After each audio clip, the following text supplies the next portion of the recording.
Hello, this is Chris with All the Above. Just bringing in a quick recap. The combine just ended today. It was a pretty historic day, honestly, coming from the DBs today. You had over 60 defensive backs. You had them ranging from press corners, zone corners, nickel and dime corners, and safeties. So it was a really huge day with the safety position. A lot of takeaways from them. It's looking like it's going to be a very deep class of corners. I was really impressed with a lot of them. So just to kind of quickly, I'll kind of recap these for the first few days of the combine, talk about some winners and losers, and kind of get into the what's on the horizon. So the first day, it wasn't the most eventful. It was the running backs, the offensive line, and then special teams.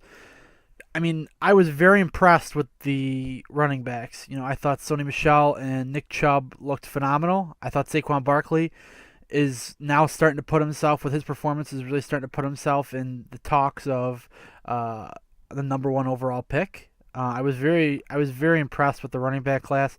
The running back. The one thing I always find very fascinating about the running backs, you watch the combine, you watch the tape, and you're like, wow, these guys are phenomenal. They're always great, and then you see them go in the fourth, fifth, sixth round, and it's a little bit of a head scratcher, and you see them, really contributing to their teams the first year they're there. So it's really, really interesting when it comes to the running backs. So I thought it was definitely a really good crop of running backs. I think it's a really strong field. I think with Darius Geis, who had a phenomenal day, I think that both Georgia running backs had a phenomenal day. I think Saquon had a phenomenal day. So I really wouldn't be surprised if you saw 4 or 5 running backs going in the first round. Moving on, the offensive line. There wasn't a lot of highs with the offensive line. A lot of the tackles that are in this draft are a little more persistent. Usually when it comes to the offensive line, you see the meetings that will come out. They'll ask the tackles to play guard. Most of the time, they'll take it. A lot of the tackles in this class, I have to hand it to them a lot of respect. They think they can play tackle in the NFL, whether it's the right or the left. So it's really interesting to see. Quentin Nelson had a phenomenal pro day, or excuse me, a combine. Really impressive 40 time. He did really well with the drills. One that was historically bad from Mike Mayock. It was a bad 40 time, bad reps. His footwork just looked sloppy. Was Orlando Brown, the tackle out of Oklahoma. So it's going to be very interesting to see how he can rebound from this because all of his interviews were saying that he planned on. He had been training to look good for this combine, and I don't know who he was training with, but he didn't. Another surprising name that I was really interested in that really supposedly blew up some interviews was Terrell Crosby, the left tackle or right tackle out of Oregon. Played a little bit of tackle, played a little bit of guard. Really interesting name to kind of look out for. I can't wait to see what he does at his pro day. It could be something special. I'm really going to be interested to see how he performs because teams were saying that he really knocked it out of the park when it came to his interview. And I mean, when it comes down to it, that's one of the most important things is you got to have that good interview with those teams because they're the ones that pick you. So a lot of guys can get overdrafted or underdrafted because of interviews, agents, hype. So, it's going to be really interesting to see. I thought he did really well in the drills. I thought he looked really good. So I cannot wait to see what comes of that Oregon Pro Day coming up pretty soon. Another one that was really impressive was, Mike McGlinchey of Notre Dame, the tackle. He was very impressive. His footwork looked good. He did really good in the drills. It's looking like if you pick up him or Nelson out of that Notre Dame offensive line, you're getting a good stalwart of players there. You're looking like you're going to be getting an offensive lineman that'll be lasting with you for 5, 10, 15 years. So those are going to be the Notre Dame Pro Day is going to be something else to watch because, just to make sure that it wasn't just lightning in a bottle, but I don't think it was. I think those two really were prepared for the day. I really am excited to see what they can do at the next level. I'm really excited after watching the combine. Another one to watch, too, is going to be Billy Price, the center from Ohio State. He had torn his pectoral during the bench press, so he was out. He had talked to doctors at the pro day in Indianapolis. They told him that it was a partial pectoral tear. He should be able to come back for training camp, though, so a team that drafts him. It could hurt his stock a little bit, but it shouldn't be too bad. He should be coming back fairly soon. Maybe he'll tumble maybe 10, 15, maybe a round or two. I don't think he's going to be, like maybe a third round pick who when he was a first before. So I wouldn't be worried too much and be too concerned with that. So that's going to be another name to look out for. Maybe a team that might be looking to pick up a center, maybe on the discount side. So that'll be another one. Going in the second day was quarterbacks, wide receivers, and tight ends. Honestly, I was not much of a fan of the wide receivers. The tight ends, I mean, the wide receivers and the tight ends, it's not your class that you usually see. A lot of them were bigger guys. They weren't your speed guys that you usually see. Other than LSU's DJ Chark, I mean, he was really impressive with his 40 time. I was impressed with him. He also had really good interviews from what I'm hearing from teams. So that's another guy. I think he may have punched his ticket into the first round easily. And going into the quarterbacks, I was very impressed with a lot of the quarterbacks, except for one who I think was the real loser at the position, and that was Sam Darnold. Because, one of the biggest critiques that Sam Darnold had is that he can't perform under pressure and that he can't do it. He can't compete under scrutiny or against his peers, and he proved it by not throwing. He ran the 40 and he did the physical drills, but he wouldn't do any of the throwing. So I was a little disappointed with that. I mean, if you're the Cleveland Browns, it's looking like the guy's not sure of himself and he might have some sort of confidence issues.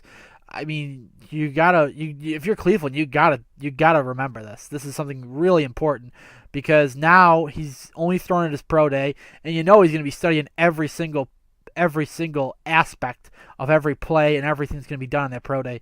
So you're really not going to see a lot of anything at the pro day. You're just going to see what he can do, which, I mean, the football tape already tells you. And the tape this year wasn't that superb compared to what it was the last season. So it's going to be very interesting, but I wasn't too fond of hearing that he wasn't going to throw because, that's his biggest critique. One I was very impressed with, two of them were Josh Allen, but it was expected he was going to blow this combine up. The guy's got freakish size, freakish ability. He's a huge guy. He's got a cannon. I had no doubt in my mind he was going to blow this combine up and be the talk of it. But another one that I was very surprised with Baker Mayfield, the Oklahoma quarterback. I really like Baker, honestly. It's really starting to rub off on me because I like the honesty when it comes to him.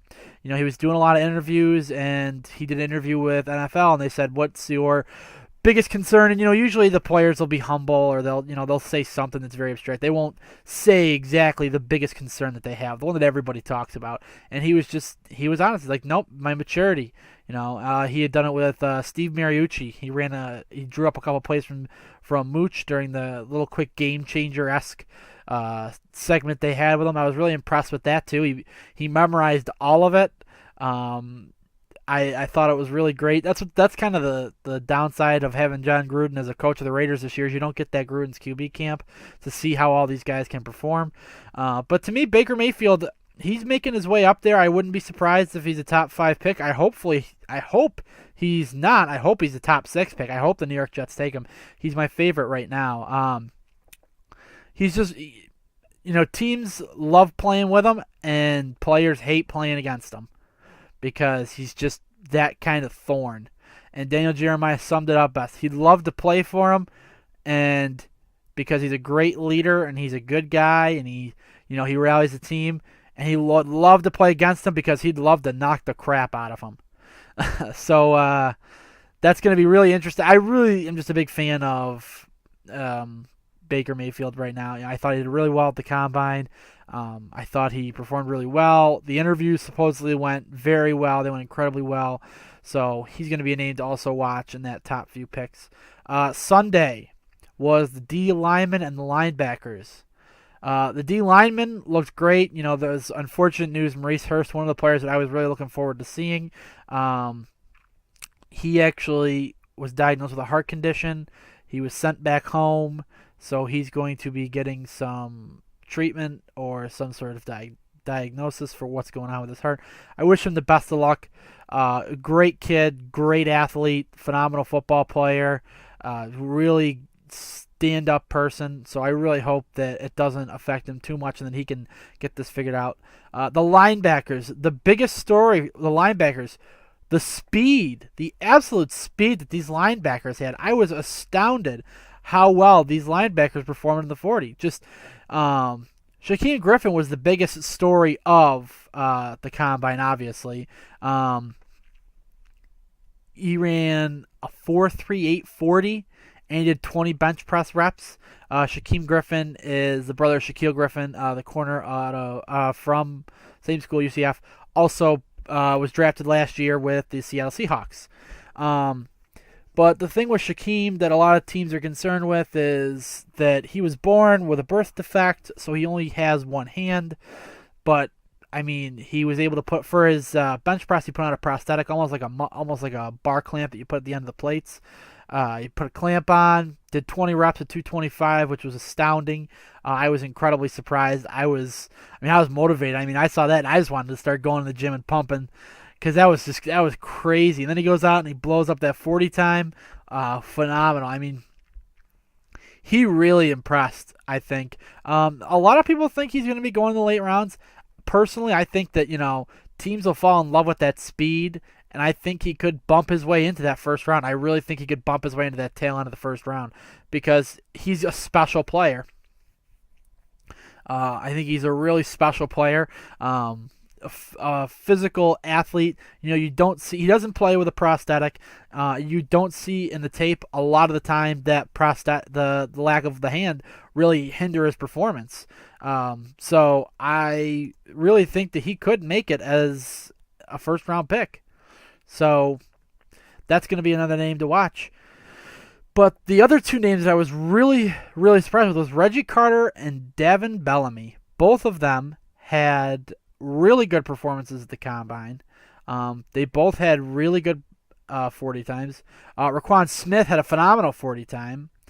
They looked really good in the drills. They showed they had really good footwork, really good ball skills. So those are a couple the Georgia, whatever they're doing down there, whatever they're recruiting, they're doing it right when it comes to the size and the speed of those backers. I mean, they looked impressive at the combine. So I wouldn't be surprised if those guys sneak their way. Well, one of them I think will probably be a top 15 pick.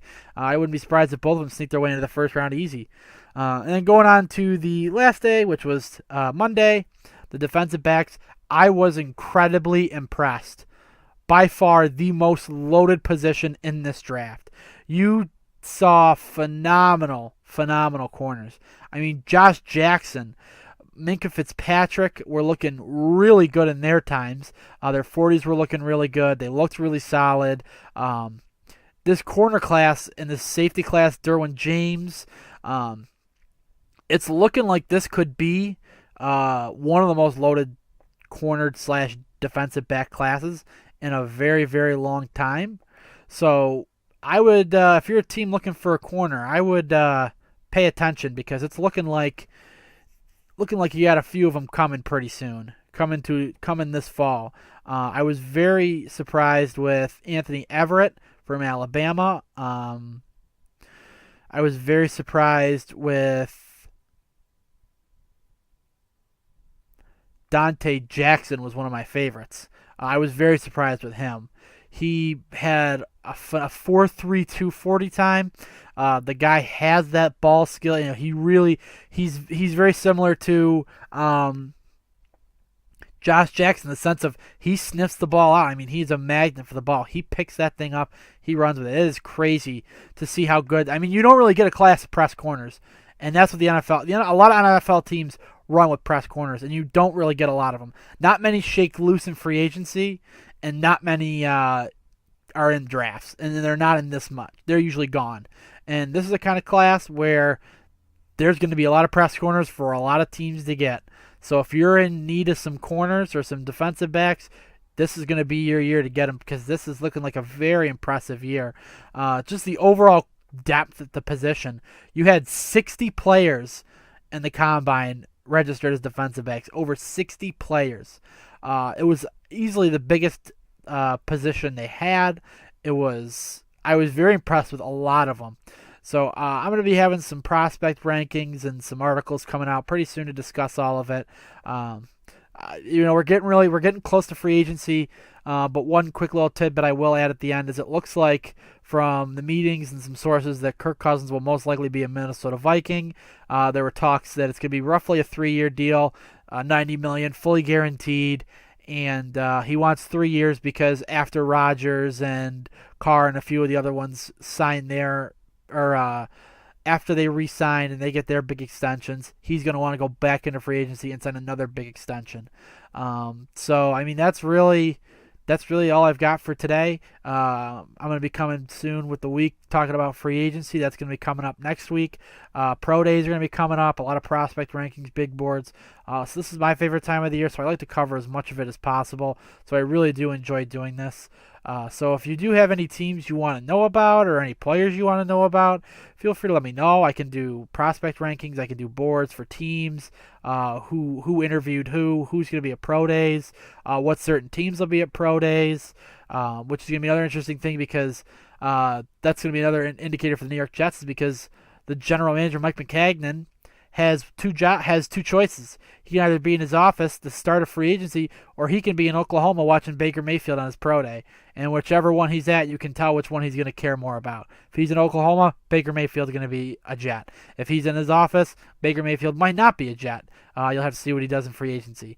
But like I said, if there's anyone you want to know about, any prospects, where teams are looking at, positions, possible trades, some holes to fill, feel free to let me know. I mean, I love doing this type of stuff. It's what I live for. I mean, I'm already looking at this stuff anyway, so I don't mind telling it to anyone that wants to know. So until next time, it's been my pleasure to serve you.